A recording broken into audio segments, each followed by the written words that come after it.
The man who learned to tune at 35, Daniel functioned like a perfectly optimized system. He was a human program compiled for maximum efficiency. His universe was a grid of 34-inch monitors. His schedule ran on 2-week sprints.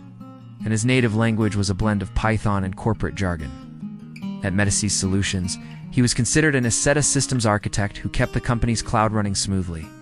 His days started at 7:30 a.m. with black coffee and ended whenever the last production issue finally died.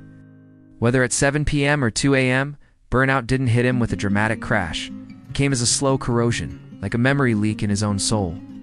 First came the headaches, no painkiller could fix. Then insomnia, the kind where he lay exhausted, but his mind kept compiling phantom lines of code. Silence, once his most valuable resource, turned terrifying. Between one Slack notification and the next, an anxious hum filled the room like server noise only he could hear. His friends on Slack numbered in the hundreds, his coworkers in the dozens. But friends in real life?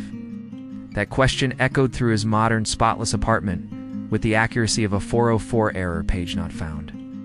The final collapse happened on an ordinary Tuesday. An absurd request from a director, an impossible deadline, and a crucial server that chose the worst possible moment to die. When he tried to revive it, his hands began to shake. It wasn't fatigue. It was pure panic. It's a kind that bubbles up from a place deeper than logic.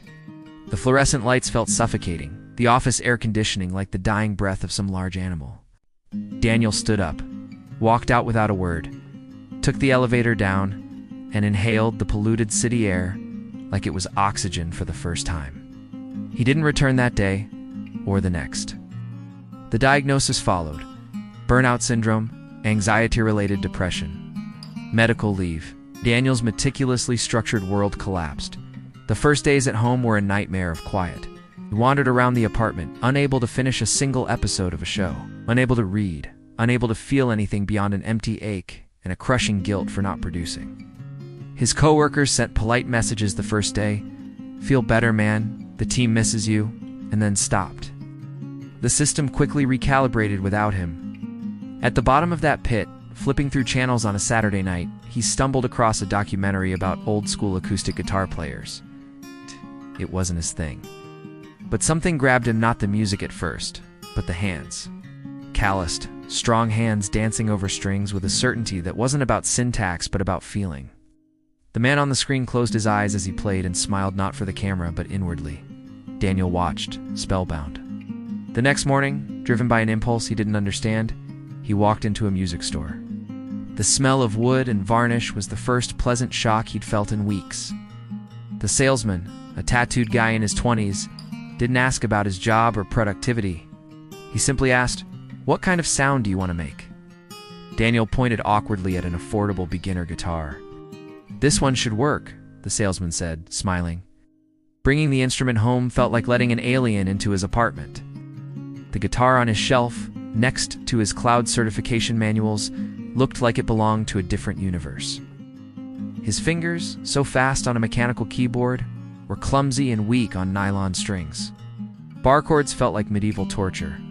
The sounds he made were raw and awful, almost insulting to the earbud. They were real, physical. Vibrations in wood and air, not the silent click of a mouse. He fell into YouTube lessons, not with his old obsession for performance, but with a softer curiosity.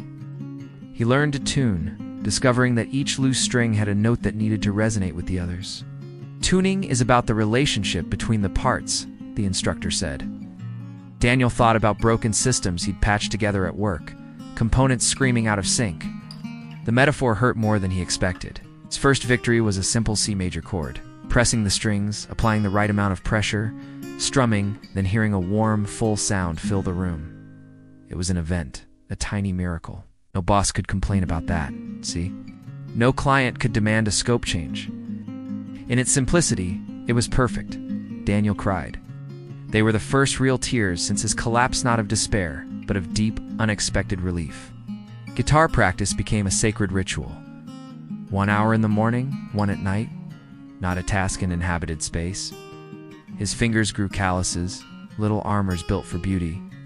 Learning Simple Man by Leonard Skinner, he discovered the power of chord progressions, how music told a story through tension and release. It was narrative in its purest form, cleaner than any code he'd ever written. His shy need for connection led him to search for beginner guitar meets in his city. He found the Saturday Strummers, a group that gathered in the Central Park. The first Saturday, he almost didn't go.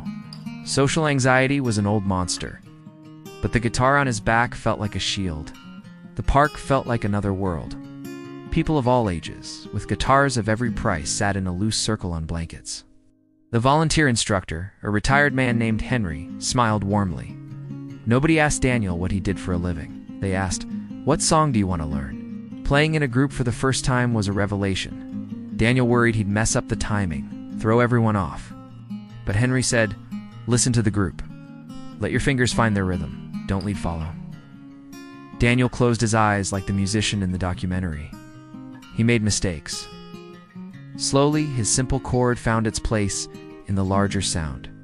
His guitar became part of a breathing system, belonging he'd never felt in any corporate team-building exercise. That's where he met Lena, an art teacher, with a ridiculously gentle touch. Ricardo, a construction worker who knew every country classic. And Tanya, a shy teenager who wrote her own songs. They talked about life, music they loved, the nightmare called B minor. Daniel realized slowly, shockingly, that they genuinely cared about his progress.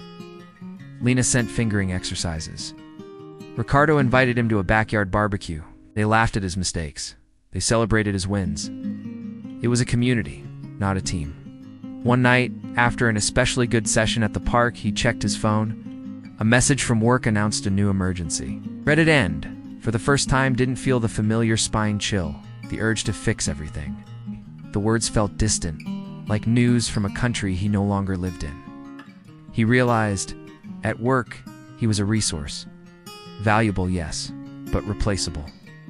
His well-being was a metric, not a priority. In the park circle, he was Daniel the guy learning Take Me Home, Country Roads. His presence mattered not because he could solve a server outage, but because of the imperfect, honest sounds he added to the group. That connection was unconditional, built on the brave, vulnerable act of creating something beautiful together.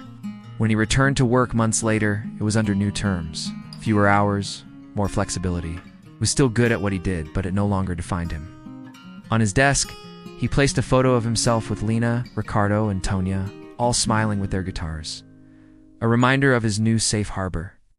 The real discovery wasn't the guitar, it was the music that had been asleep inside him. The music of simple connection, unpressured progress, creation for the sake of joy.